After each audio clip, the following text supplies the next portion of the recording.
Hello there everybody, welcome back to another Lost Ark video. It's Friday, which means it's Arkonomics, and it also means it's the first Arkonomics of Tier 4. Happy Tier 4, everybody. Woo woo! Let me spin the fucking wheel. Get this shit poppin'. Yippee! But yeah, if you guys are somehow not aware, or if you're one of the people who don't really play the game anymore, but still watch content occasionally, Tier 4 just came out, so it's new, yippee, it just came out. Blue crystal prices, as always, NA West. Your mileage may vary. Damn, I actually haven't opened this. This looks kind of fire. They changed how it looks. That's cool. It looks much nicer. But that's not why we're here. We're here to look at blue crystals. And blue crystals are 3,800 for slow buy, 3,900 for insta buy. Pretty even with each other, all things considered. Not surprised there.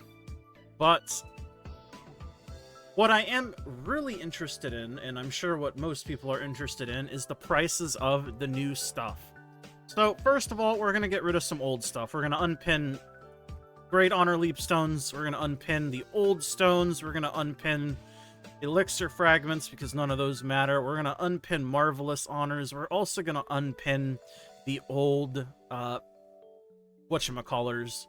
Wow, these have absolutely cratered.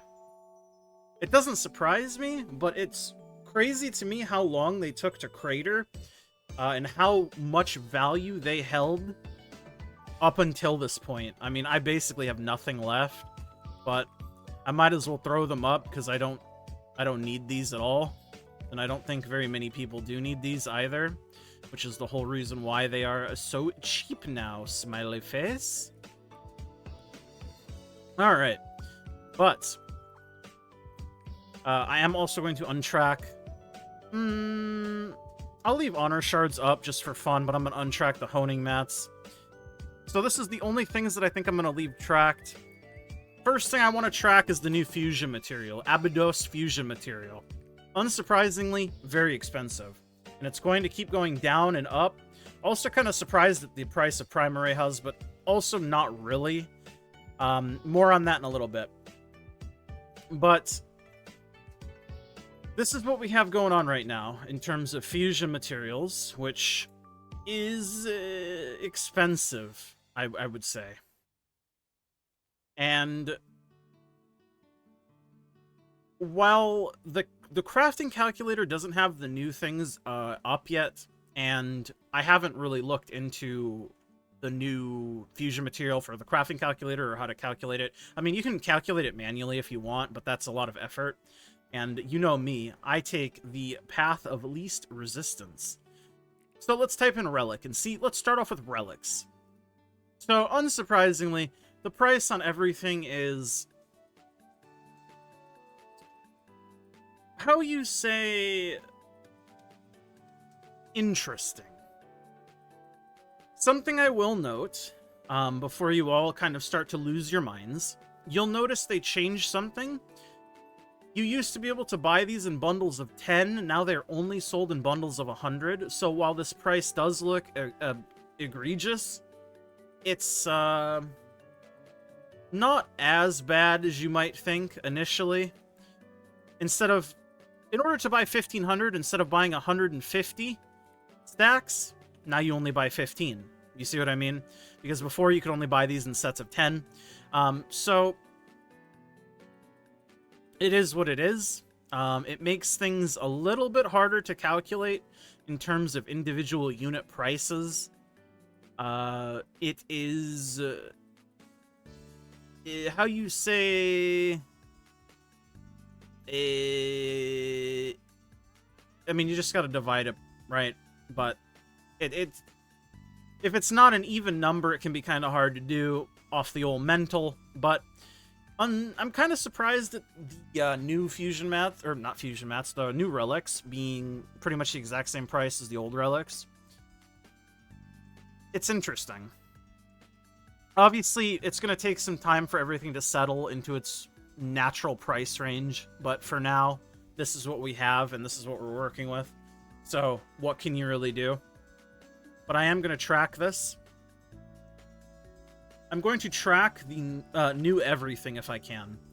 So fish are about 70 gold, and again, everything got changed to units of 10 as far as I'm aware, for trade skill materials. So Solar Carp, you're also going to see something very similar in terms of the price being wacky compared to last week. Because again, it's now units of 100 rather than units of 10. The price itself actually didn't change too terribly much, if at all. Hopefully that makes sense. And again, the crafting calculator is not updated, though you can still use it yourself if you know how to use it. But as far as things go, prices are super volatile. I would craft things at your own discretion, and I would just be careful, man. Shit's very expensive early on. It's just how new things are.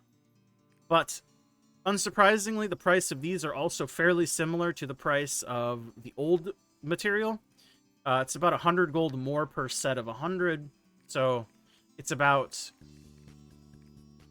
a little bit more expensive, we'll say. Now for the ore, I don't know what the new ore is called. I'm gonna keep it a stack. What if I just type in abidos?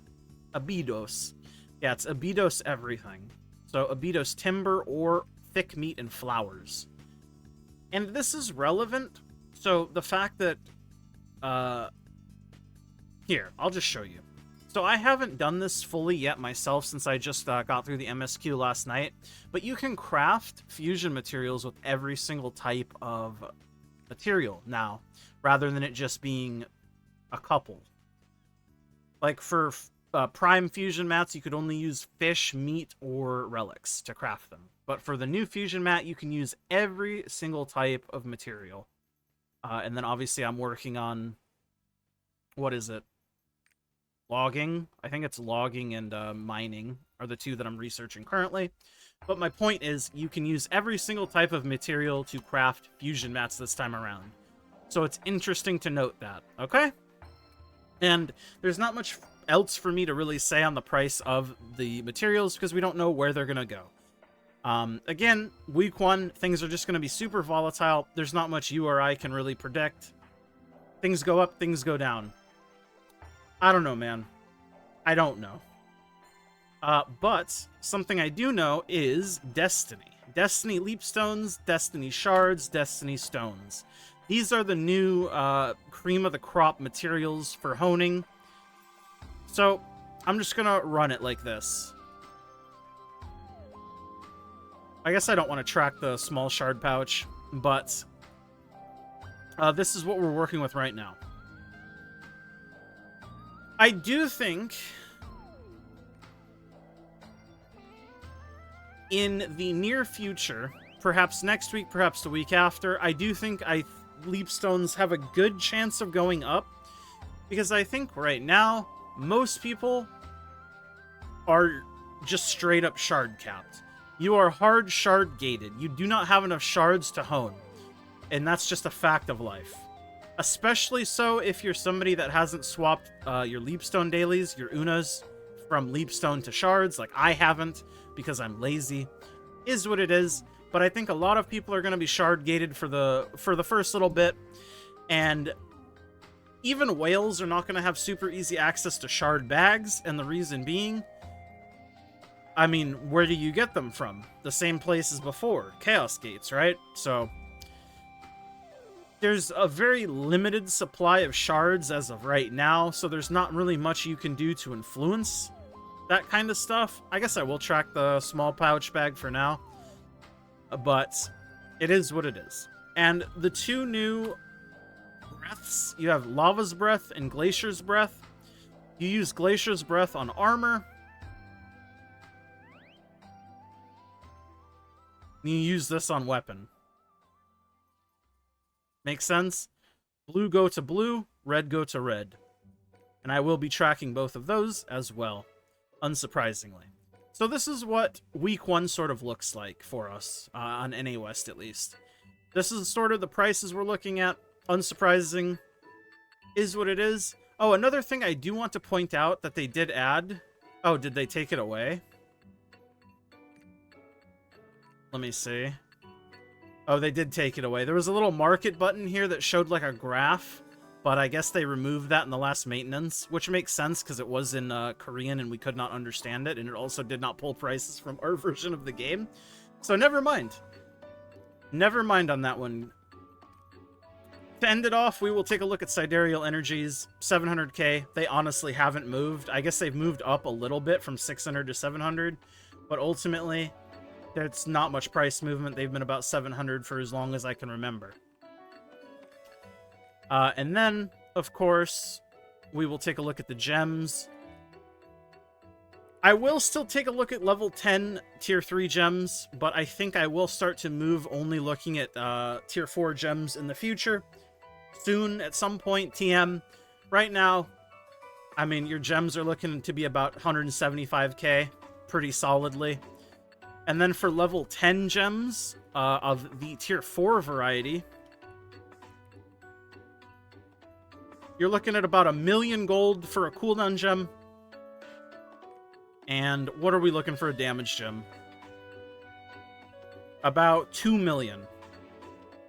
Day 1 prices were about 2.5 mil for a damage gem and about 1.4 mil, I want to say, for a cooldown gem. So the prices have gone down significantly already, and it doesn't surprise me. Day 1 prices are ridiculous. It's interesting to see where these will go in the future. Again, it's a waiting game. Your guess is as good as mine, ultimately. I don't know, man. Anyways, I think that'll do it for me this week. Thank you guys so much for watching and hanging out with me and spending some time. Let me know what your guys' opinions are. I'm all ears. I'll see you guys all in the next one. Like the video if you like it. Subscribe. Make sure it makes me feel better about myself. And of course, thank you to my YouTube members. Consider becoming a member if you want to support the channel a little bit more. Never needed, always appreciated. Thank you. Remix My Life. I'm Nufu. It's Biscuits Inder Diz. Love you guys all very much. Mwah. I'm Audi. Bye.